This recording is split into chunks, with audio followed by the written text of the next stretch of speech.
That's Nick. And that's Joseph. And today we're here to talk about The Flood, which is the 14th, 15th, 16th film directed by somebody named Brandon Slagle. It is being released courtesy of Saban Films, July 14th, 2023. Do you know any of this person's films? No. But I did look up the posters for some of them, and you should flash a shot of Crossbreed, starring Vivica A. Fox as the President of the United States. Is that where she's wearing blue lipstick and a China doll wig? Opposite Daniel Baldwin. Yes, I do believe that Mr. Slagle has worked with a couple of the principal cast members in this before, including Casper Van Dien and Louis Mandylor. So after watching this, I was reminded of, you didn't watch Project Runway, but Michael Kors would say that the surefire way to make something look slutty, which is something he didn't like, is to make it short, shiny, and sleeveless. Mm-hmm. And I feel like this movie is the equivalent of that. Like, bad acting, bad writing, poor production, like it's a bad movie. And then it takes itself seriously, so it's not even fun. There's nothing, it's all wrong. Yes, in every inconceivable way. Yep. The story, a daring jailbreak during a dangerous Louisiana hurricane is interrupted by a horde of large, hungry alligators. So of course that appealed to me as what I thought would be a fun creature feature. But it's kind of doing a lot, and the alligators seem to be like an afterthought. Mm-hmm. And I mean, we don't even need to, obviously the CGI for these alligators is, it's atrocious. It's bad for low-budget 2023 standards, I think. Somebody in a suit writhing around would have been better to look at. This concept has been used time and time again. And Louis Teague's Alligator with Robert Forster. Which is so much fun. Very entertaining. Alligator 2 is fun. And then the movie with the one I like where they're stuck in the house. Oh, Crawl. This is Crawl. like, to me, this was like the extreme bargain basement Crawl meets Cop Shop with Gerard Butler. But not on anywhere near the level of those two. Because I thought Cop Shop was decent. I did too. Well, I really liked the lady in it. Mm-hmm. I forget her name. Yeah. But, so the story is, we're in Louisiana somewhere in a small town, and Hurricane Gustavo is in effect. So very inclement weather. And we see some correctional officers transporting prisoners on a bus from A to B, but they decide, like, the weather's so bad we need to, like, pull over for safety. So they find a little jail to go to, and they get there, and the sheriff running that jail is Nicky Whelan. And so she's like, well, this is not ideal, but I guess. So they lock the prisoners up in the jail cell at this building.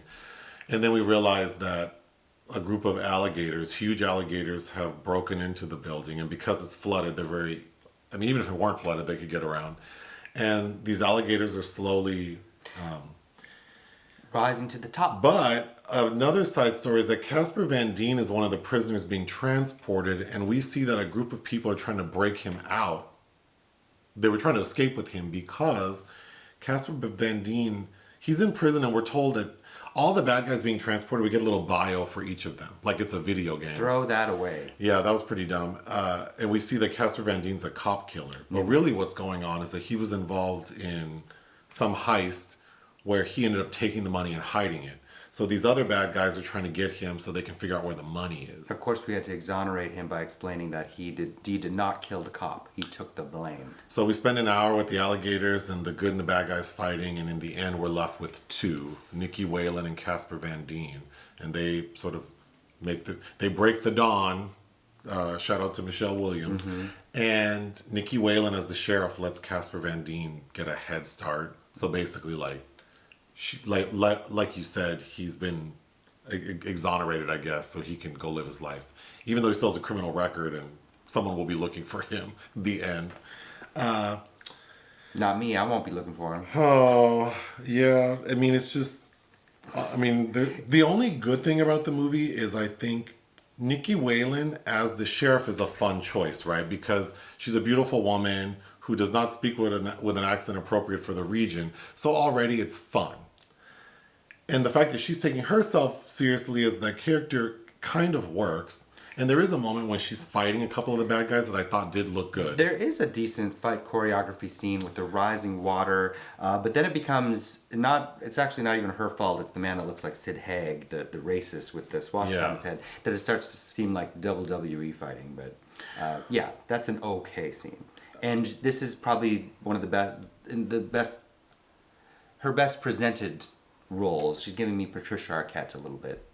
Yeah, and I know I've talked about her hair more than once in other movies, but I thought her hair looked fine in this one. Mm-hmm. There are some very camp moments though, because in the beginning when she seems frustrated and she's like slams her pen down on the keyboard in a way that you've never seen anyone slam their pen on their keyboard. It was fun.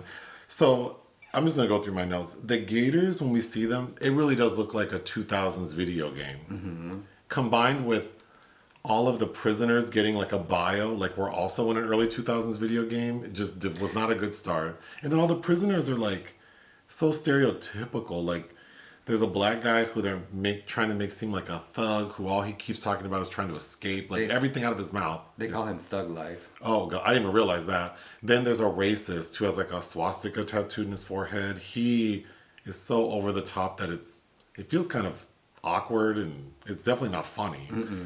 Well, it opens in an even more stupid scene with these two people. The storm has just started, and they go into this building and are trying to board it up. Their names are like Sommer and Clarence. And Clarence is like trying to board the doors. And he's like, "Can you give me a hand?" She's like, "No, you're doing fine."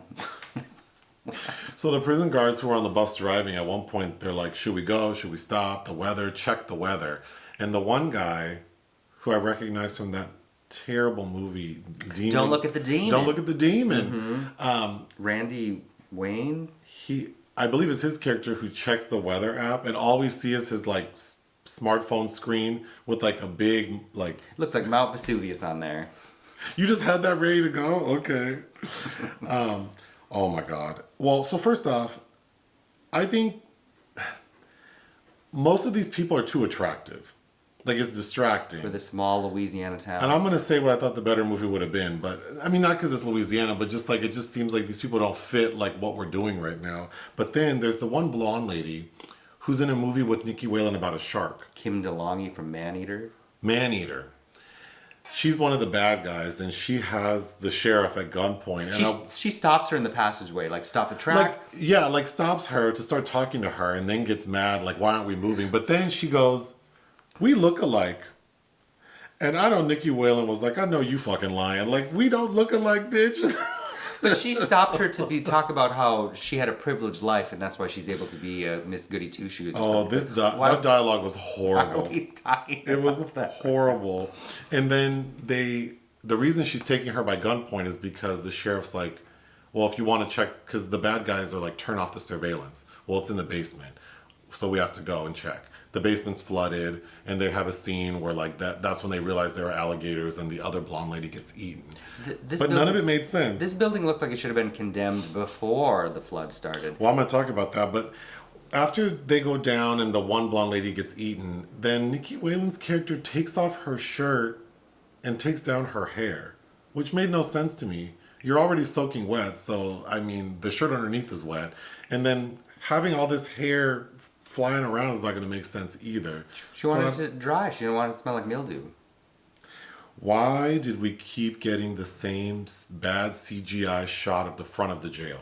How many times did we see it? Many times. Like 20 times? With the rain-battered front entrance, and it looks like something from like the prison planet on Alien 3. Right, and then why is this prison build structure so dilapidated? I don't know. And then they're going out. The tagline of the film is "Danger is Rising," so it's like the Poseidon Adventure in a prison. So they are going up, up, up, and then Nicky Whelan's Joe Newman is like, "I've never even been up here." Really? There are clearly holes in the edifice. You know, it rains in Louisiana. Yeah, it just didn't make sense. Like, and there's all this abandoned furniture, and like shit didn't reek up there. I don't. At the point where they first, like when all the prisoners are in the jail cell, and then now it's flooding in there, so they have to decide what to do, which is go higher. But then this, like, what has to be like a 2,000-pound alligator is pounding against the door and finally knocks it open. And no one hears it. No one turns around to see that this huge animal just broke in. And that's how it sneaks in and kills the white supremacist. And that scene was corny because the white supremacist, of course, was saying horrible things to the black man. So then at the point where the white supremacist is trying to climb up to escape the alligator, the black man grabs his hand to help him up, and then at the last minute throws him down. That was not a very satisfying scene. I don't know who wrote that and thought that that's what we needed, but... Chad Law and Josh Ridgman wrote this, and I don't know what it is about these flaccid ideas that keep getting made. I don't know. I want to talk about that. But the accent work is interesting. It's all over the place. The gentleman doing the Creole bit is... It's country fried. Okay. I just don't know, like you just mentioned, if a movie like this needed to have one component work. Like it either needed to have good acting or better production or better writing. And I think the story is the easiest place to start. Yeah. And if Saban needs help, they can email us. For a fee, we will definitely provide stories. Well, this has already been done by the time they bought it. So. You know what I thought the better story would have been? I'm going to give one for free. Something like Nothing But Trouble. Where Nicky Whelan, because she, I think, makes sense, because she looks so out of place that you already question, like, how is this lady the sheriff? What if she ran this, like, sheriff in this, like, small parish in Louisiana, but she's exacting justice, like Maine justice, where maybe we find out that in the basement of this building, she has alligators there. She has, like, a Toby Hooper-style eaten alive alligator down there. And she's throwing the bad guys down there, and so, you know... And she could be like Diane Thorne from Ilsa, She-Wolf of the SS. Yes. Mm-hmm. That could have been the story, and we wouldn't have needed anything extra. Everything we have in this movie, you just repurpose it. And she's playing Most Dangerous Game with these prisoners. Yeah. She's killing them, much like that Ken Russell film Dog Boys, Brian Brown and Dean Cain. But that would require, like, clever writing and a sense of humor. Well, none of that is present here. It's clearly derivative, but you're borrowing from all the same boring shit that everybody else has borrowed from. Right. Like, let's mix up some other elements of other films. I don't know. I don't think it's that hard to be interesting. I do it all the time. Right? Yeah. It's that hard. It's not. It's really not. Someone needs to ask us to do something. What would you give this movie? Are we done complaining about it? Yeah. It's like you see these stupid crap movies get made, and then everybody else thinks that I can do that, and it's like Michael Keaton in Multiplicity, where it just keeps getting worse and worse. Because it also reminded me that what's that Paul Walker movie? It's one of his last before he died, where he's stuck in a hospital and there's a hurricane. I'm forgetting the title of it. Oh. Or that Indonesian film where those people are stuck in that pool and there's the alligator. I did kind of enjoy that one, though. But that had about equal... I think it's from Thailand. Oh, is it Thailand? Yeah, I did like that. Was it called The Pool? And the graphics in that, the CGI, are slightly better, I think, than in this one. Oh, I remember not liking that either. But, yeah, but at least that one, it's like... Again, the story can be very simple because the entire film, and I think that film you're referring to is like it's like 80 minutes, like 78 minutes or something. As the audience, like, how is he going to get out of this pool? Mm-hmm. Right? There's something. This shit is just like, well, it's just the most basic, like, creature slasher kind of thing, one after the other. But then even that's not interesting because it looks so bad. Mm-hmm. Yeah, it's just a chore. What would you give it? So 0.5. I would give it 0.5 out of 5. Hit the thanks button. Listen to our podcast. Bye.